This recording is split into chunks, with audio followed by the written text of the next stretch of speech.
ఈ నెల 18వ తారీఖున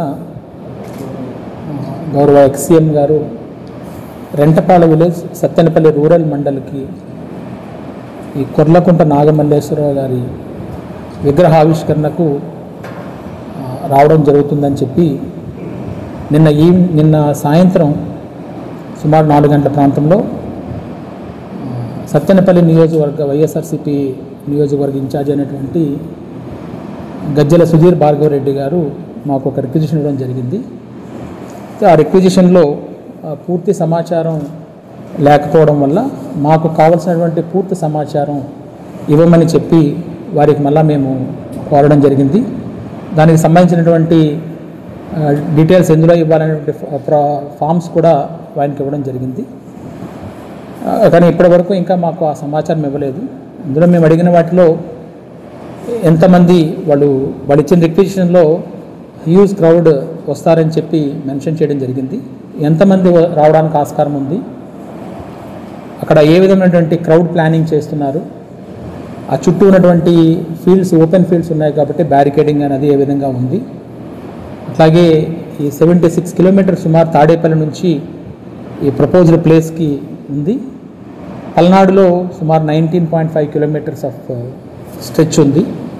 ఈ లాంగ్ జర్నీ ఏ విధంగా చేస్తున్నారు, ఎవరెవరు ఈ ప్రోగ్రామ్ని పూర్తి బాధ్యత ఇక్కడ తీసుకుంటున్నారు, ఎన్ని వెహికల్స్ వచ్చే అవకాశం ఉంది, ఇటువంటి డీటెయిల్స్ అన్నీ కూడా అడగడం జరిగింది. వాటికి సంబంధించి ఇప్పటికింకా మాకు ఎటువంటి సమాచారం వారి నుంచి రాలేదు. అయితే ఈ ప్రోగ్రామ్కి సంబంధించి సత్తెనపల్లి డిఎస్పీ గారు కన్సర్న్ ఆఫీసర్స్ అందరూ కూడా ఆ ప్రదేశాన్ని కానీ మొత్తం ఏదైతే ప్రపోజ్డ్ రూట్ ఉందో అంతా కూడా వెరిఫై చేయడం జరిగింది. వెరిఫై చేసి కొన్ని ఏవైతే దీనికి సంబంధించి ఉన్నాయో వాటిని సబ్మిట్ చేయడం జరిగింది.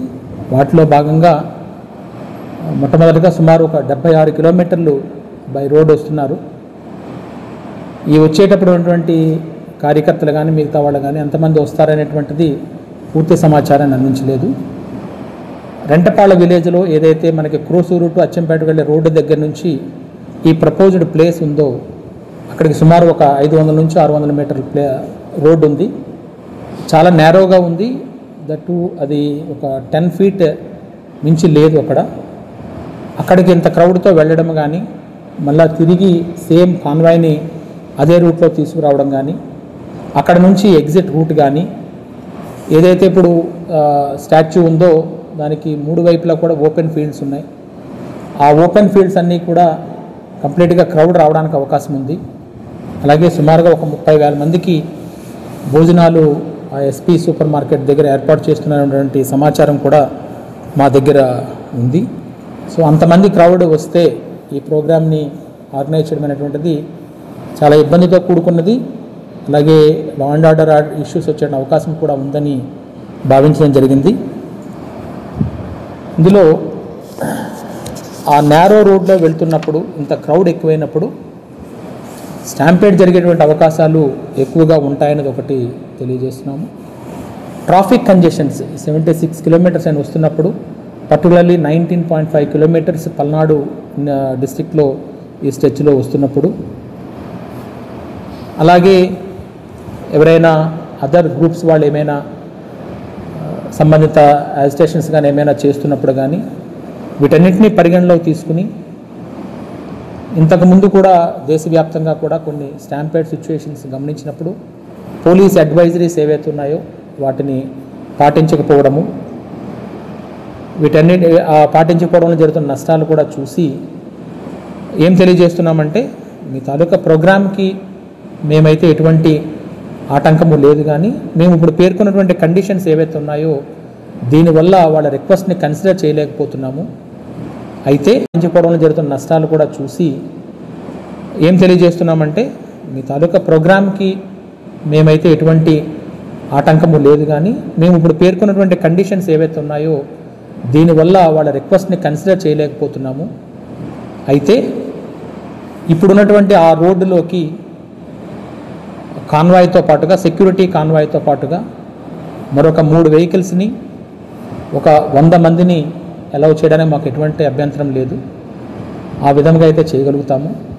మీరు ఏదైతే రిక్విజిషన్లో హ్యూజ్ గ్యాదరింగ్స్ని మెన్షన్ చేస్తున్నారో లేదు 30,000 అట్లాగా అంటున్నారో క్రౌడ్ని, ఆ విధంగా చేయాలి అని అనుకుంటే విలేజ్ అవుట్స్కట్స్లో ఎక్కడైనా కూడా ఓపెన్ ప్లేస్, ఎటువంటి ప్రాబ్లం లేకుండా పబ్లిక్ తాలూకు safety and security of the protectee సంబంధించి అన్ని చర్యలు తీసుకుని చేస్తే దానికి కూడా మాకు ఎటువంటి ఇబ్బంది లేదు. అలా చేయాలనుకున్నప్పుడు మాకు ఒక ఫ్రెష్ రిక్విజిషన్ ఇవ్వాల్సి ఉంటుంది. అలాగే ఇటువంటి లార్జ్ గ్యాదరింగ్స్ ఏమైనా ప్రోగ్రామ్ చేస్తున్నప్పుడు మినిమం 7 days ముందుగా మాకు ఈ పర్మిషన్ అప్లై చేయగలిగితే మేము కూడా మెన్ మొబిలైజేషన్ కానీ మిగతావన్నీ కూడా చేయాల్సి వస్తుంది. చాలా పెద్ద పెద్ద ప్రోగ్రామ్స్ ఇప్పుడు స్టేట్లో జరుగుతున్నాయి. ఈ ప్రోగ్రామ్స్ అన్నిటి దృష్ట్యా కూడా మెన్ని గ్యాదర్ చేయడం కూడా ఒక ఇబ్బందిగా ఉంటుంది. వాటిని కూడా గమనించి చేయాల్సిందిగా తెలియజేస్తున్నాం. సో ఈ ప్రోగ్రామ్ని సెక్యూరిటీ కాన్వాయ్, మరలా అది కాకుండా ఎడిషనల్గా 3 vehiclesని 100 members గ్యాదరింగ్తో అయితే ఎటువంటి ఇబ్బంది లేకుండా పీస్ఫుల్గా చక్కగా ప్రోగ్రామ్ జరిగే అవకాశం ఉంది. కాబట్టి ఆ విధంగా అయితే మేము అలౌ చేయగలుగుతామని తెలియజేస్తున్నాము. ఈ లార్జ్ గ్యాదరింగ్స్ అయితే వాడు అడిగిన రిక్వెస్ట్ని అయితే కన్సిడర్ చేయలేకపోతున్నామని కూడా తెలియజేయడం జరుగుతుంది. ఇది కాకుండా వేరే విధంగా ఏమైనా వస్తే మాత్రం చట్టపరంగా ఏవైతే ఉన్నాయో ఆ చర్యలన్నీ తీసుకోవడం జరుగుతుంది. అలాగే ఆర్గనైజర్స్ ఎవరైతే ఏవైనా ప్రపోజల్స్తో వస్తారో వాళ్ళు పూర్తి సమాచారాన్ని కలిగి ఉండాలి. ప్రోగ్రామ్ ఏంటి, ఎంతమంది వస్తారు, ఏ విధంగా వస్తారు, ఎన్ని వెహికల్స్తో ఉంటుంది, తర్వాత సెక్యూరిటీకి సంబంధించి కూడా ఒక పూర్తి అవగాహనతో ఉంటే దానికి సంబంధించి మేము ప్లాన్ చేయగలుగుతాము. పూర్తి వాళ్ళతో సహకరించి వాళ్ళతో కోఆర్డినేట్ చేసి ప్రోగ్రామ్స్ని ఎటువంటి ఇబ్బంది లేకుండా ఎటువంటి శాంతి భద్రతల విఘాతం కూడా కలగకుండా చేయగలుగుతామని తెలియజేస్తున్నాం. Thank you. ఎటువంటి స్టాంపైడ్ అటువంటివి జరగకుండా ఉండాలంటే ఇప్పుడు మేము చెప్పినట్టుగా సెక్యూరిటీ కాన్వాయ్తో పాటుగా అడిషనల్గా ఒక 3 vehicles పెట్టుకుని ఒక 100 members వరకు అయితే అది చేయగలుగుతాము. అంతకుమించి అక్కడ ప్లేస్ కూడా లేదు, కన్వీనియంట్గా లేదు. మీరు కూడా చూడొచ్చు, డ్రోన్ పిక్చర్స్ అవి కూడా ఉన్నాయి. ఆ బోత్ సైడ్స్, ఆ రోడ్డుకి బోత్ సైడ్స్ కూడా హౌసెస్ కంప్లీట్గా ఉన్నాయి. తర్వాత ఏవైతే మన సైడ్ కెనాల్స్ ఉన్నాయో అవి కూడా ఉన్నాయి. ఈవెన్ వెహికల్స్ నుంచి అటు ఇటు వేరే స్మాల్ సైకిల్స్ కూడా మూవ్ అయ్యేటువంటి పరిస్థితి కూడా లేదు అక్కడ. ఇంతమంది క్రౌడ్ వచ్చినప్పుడు మళ్ళీ మనం బ్యాక్కే తీసుకురావాల్సి ఉంటుంది విఐపిని. వేరే ఎగ్జిట్ కూడా లేదు. ఎగ్జిట్ వెళ్ళాలన్నా కూడా ఇటువైపు అన్నీ కూడా ఫీల్డ్స్ ఉన్నాయి తప్పించి వేరే ఎగ్జిట్ లేదు. సో ఈ క్రౌడ్లో నుంచి మళ్ళీ వెనక్కి తీసుకుని రావడం కూడా అది సాధ్యమయ్యేటట్టుగా లేదు. కాబట్టి ఈ ప్రపోజల్ అయితే క్లియర్గా చేయగలుగుతున్నాం, అదైతే మేము అలౌ చేయగలుగుతాం. అందు గురించనే ఏమని అడుగుతున్నామంటే క్రౌడ్ పుల్లింగ్ ఏం చేస్తున్నారు అది క్లియర్గా మాకు చెప్పండి. తర్వాత ఎంతమంది ఏ విధంగా ఎక్కడి నుంచి ఏ విధంగా వస్తున్నారు అనేది అన్నీ కూడా మాకు ఇస్తే సమాచారం మేము ప్లాన్ చేయగలుగుతాం.